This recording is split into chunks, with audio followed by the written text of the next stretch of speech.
In this video, I'm going to show you how to buy a private server in Steal A Brainrot. So first step is either open up your Roblox game or use the web version. I'm going to use web version for this demonstration. Now in the search bar, we need to type in Steal A Brainrot. And then once you've done that, hit enter.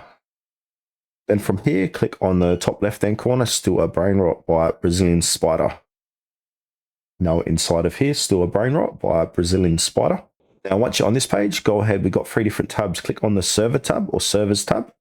Now, under that, we're going to see private servers. So we've got a price of $79. So visit this experience with connection, other people you invite. So from here, go ahead and click on create private server. Now, you're going to need at least 79 Robux to create this. But if you do have the right amount of money, go ahead and click on buy now and confirm the Robux purchase.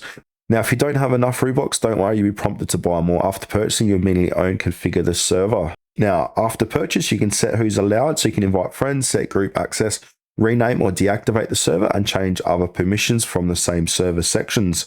And you can also invite friends and join. So share the server with friends. They will see it in the private servers list, or you can send direct invites. Only people you allow can join while it's active.